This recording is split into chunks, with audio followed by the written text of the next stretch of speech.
आज इस राष्ट्रीय पर्व के अवसर पर उपस्थित हमारे प्रदेश के माननीय प्रदेश मंत्री जी,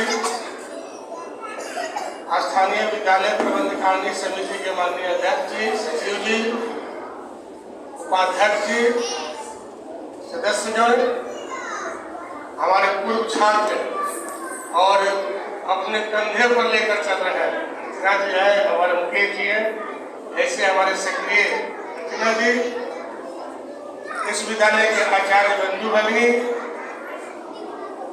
और अभिभावक बंधु भगिनी और प्यारे ओसामा बिन लादेन का नाम आप लोग सुने होंगे। पढ़ाई लिखाई करने के बाद वो पढ़ाई लिखाई की जो योग्यता थी, डिग्री, इंजीनियरिंग की पढ़ाई उन्होंने की थी। और एक और व्यक्ति अपने यहाँ हुए थे, डॉक्टर APJ अब्दुल कलाम, ये भी इंजीनियरिंग की पढ़ाई किए थे।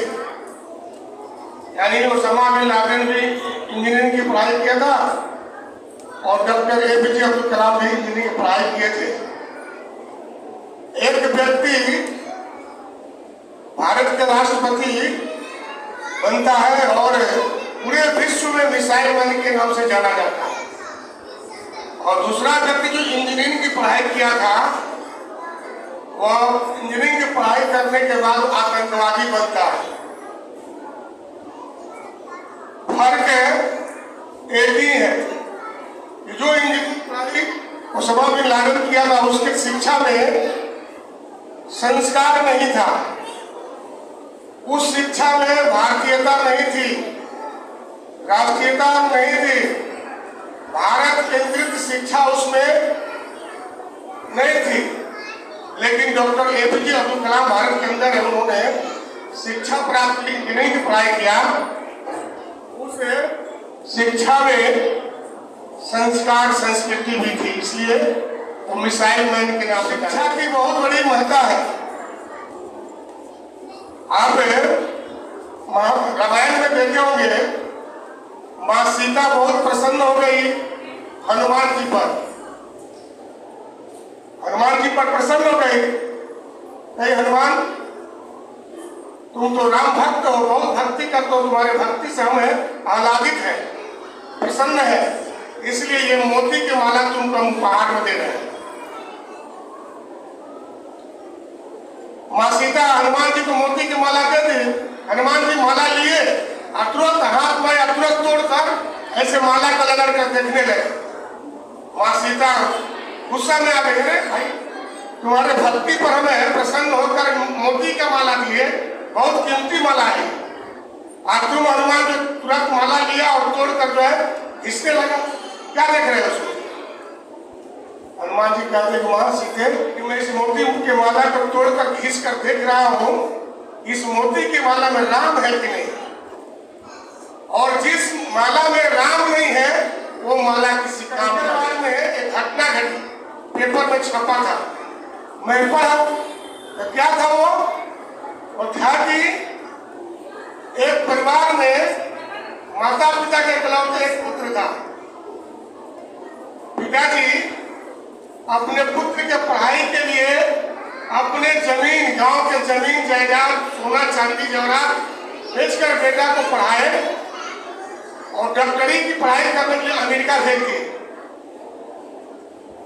ध्यान सुनिए, बेटा अमेरिका गया और डॉक्टरी की पढ़ाई किया, पढ़ाई करने के बाद नौकरी हो गई, अमेरिका में डॉक्टर बन गया, वही रहने लगा, शादी ब्याह भी वही कर लिया। वहां तो शादी ब्याह होता नहीं, कॉन्टेक्ट होता है, वही कॉन्टेक्ट हो गया। और समय बीतते गया, एक दिन उसकी माँ की तबीयत बहुत खराब हो गई, तो पिताजी ऐसे फोन किए कि बेटा देखो तुम्हारी माँ की तबीयत बहुत खराब है, ये माँ बचने वाली नहीं है तुम्हारी, इसलिए तुम आ जाओ अमेरिका से, आकर अपने माँ से मिल लो। तो बेटा कहता है पिताजी आप है ही घर पर, तो माँ की थोड़ा देखभाल आप कर लीजिए, मुझे अभी आने का समय नहीं है, मेरा इंटर्नशिप चल रहा है, मैं अभी नहीं आ सकता हूँ।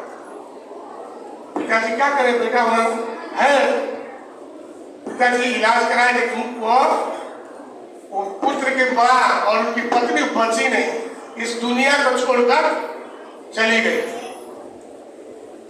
मरने के बाद अब इकलौता ये बच्चे पिताजी बालक के अब अकेले घर में थे। ये पत्नी के शोक में इनकी भी स्वास्थ्य गिर गई, तबीयत खराब हो गई।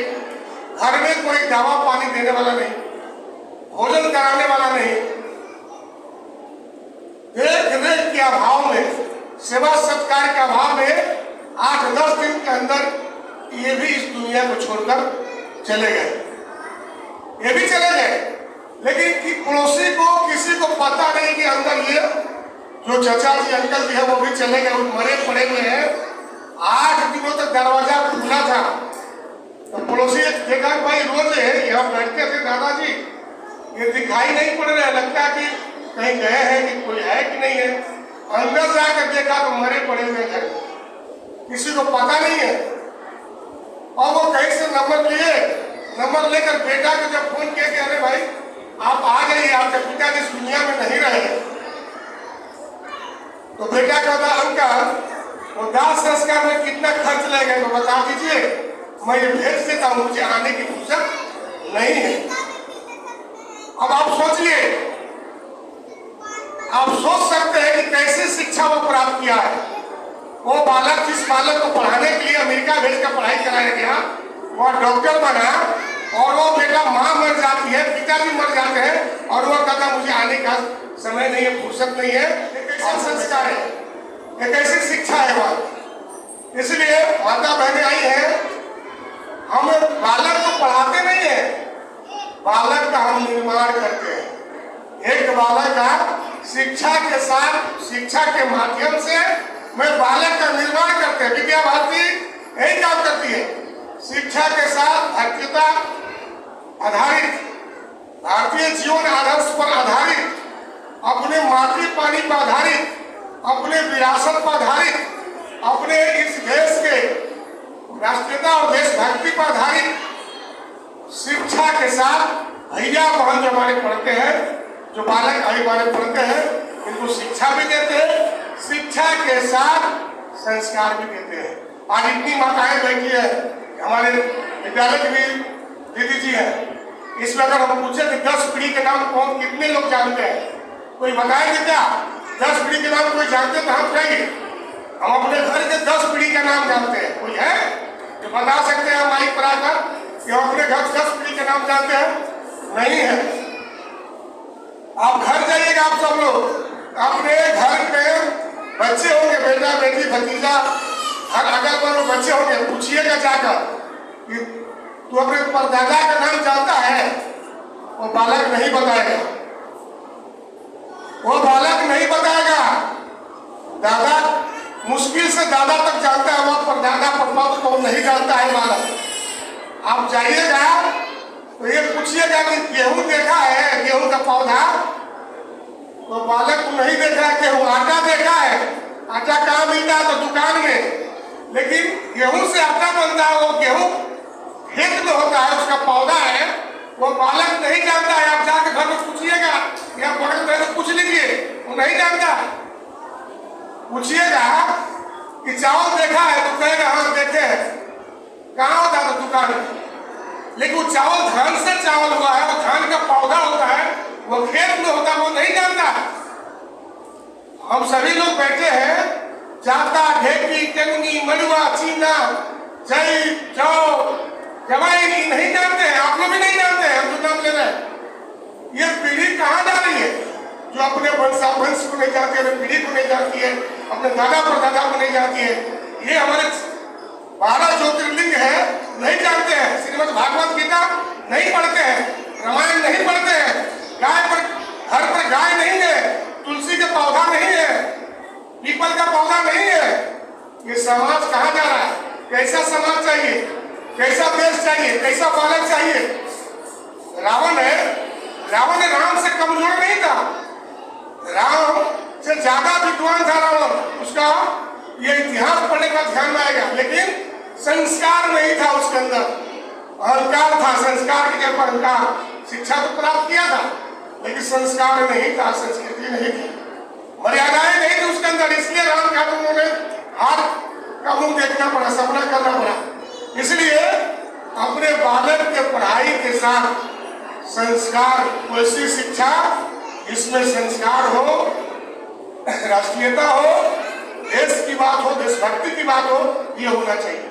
आप बाजार में जाते हैं, मिट्टी के घड़ा खरीदते हैं 10 रुपया में, 10 बार बजा के देखते हैं कि कच्चा है कि पक्का है। मिट्टी के घड़ा है वो फूट जाएगा, 10 बार बजा के देखते हैं पक्का है कच्चा है। लेकिन बालक के भविष्य का निर्माण करना है। बालक जब पढ़ कर तैयार होगा, बिना सोचे समझे जाते हैं और किसी ऐसे विद्यालय में डाल देते हैं जहां से वो पढ़ कर निकलेगा, मम डैड तो कहेगा, लेकिन आपका वो ठेका नहीं लेगा, वो माँ पिता का वो सेवा नहीं करेगा, ये देश की रक्षा के लिए कुछ नहीं करेगा, समाज की रक्षा के लिए कुछ नहीं करेगा। वो माँ का सेवा जानता ही नहीं है, धरती माता भारत माता को जानता ही नहीं है वो। इसलिए अपने बालक का पाल्य का जब एडमिशन कराएंगे, नामांकन कराएंगे, 100 बार सोचिए कि किस विद्यालय में कहाँ नामांकन कराएंगे कि जहाँ हमारे बालक शिक्षा के साथ संस्कार भी मिलेगा और देश का ये रक्षक बनेगा, देशभक्त बनेगा। क्या पढ़ लिख कर देशभक्त बनेगा? ऐसा बालक का निर्माण करना। आप सबके मन में होगा कि हमारा बालक क्या बन जा, राम बन जा, कृष्ण बन जा, ध्रुव बन जा, प्रहलाद बन जा, है ना मन में, शिवाजी बन जा, महाराणा प्रताप बन जा, भाई बन जा। हम भी कहते हैं आपके बालक बन जाए, राम कृष्ण बन जाए, शिवाजी बन जाए, लेकिन उससे पहले आपको कौशल्या बनना पड़ेगा, देवकी बनना पड़ेगा, जीजाबाई बनना पड़ेगा। आप जीजाबाई बनिएगा, देवकी बनिएगा, कौशल्या बनिएगा, तो आपका बालक राम कृष्ण शिवाजी बनेगा। अगर हम नहीं बनेंगे तो क्या बनेंगे? एक ट्रेन से मैं यात्रा कर रहा था, तो वो 2 महिलाएं बैठी थी। तो एक महिला किताब पढ़ रही थी, उसकी परीक्षा कोई थी। एक बच्चा भी उसके साथ था, वो बच्ची भी किताब पढ़ रही थी। एक महिला थी, मोबाइल चला रही थी, तो उसका बच्ची भी बैठी, वो भी मोबाइल चला रही थी। हम देख रहे थे, लंबी यात्रा थी, लेकिन वो बालक तो मोबाइल चलाता बड़ी चंचल था, बार बार माँ को परेशान करे। वो बहुत गुस्सा में आकर वह महिला जो मोबाइल चला रही थी, बेटा को बड़ी पिटाई। हम उसमें बीच पाए रहे, क्या मार रहे हैं, अब देख नहीं रहे सर कितना ही मोबाइल चला रहा है। हम कहेंगे भाई आप अपने मोबाइल चला रही है, तो बेटा चला रहा है, क्या दिक्कत है? देखिए सामने वो किताब पढ़ रही है, तो उसकी बेटी भी किताब पढ़ रही है। अरे हम बालक के साथ कैसे रहे, कैसे देखे, कैसे चिंतन करना है। जब वर्षा रूपी पढ़ाई रूपी वर्षा जब होगी, तो मेन रूपी अभिभावक और विद्यालय के शिक्षक टीचर खड़े रहेंगे, तब तो बालक आगे बढ़ेगा। बालक के सर्वांगीण विकास के लिए 2 आधार है। 18 घंटा आपके रहता है, 6 घंटा हमारे, बस 2 मिनट हो गया प्रदीप जी, बस 2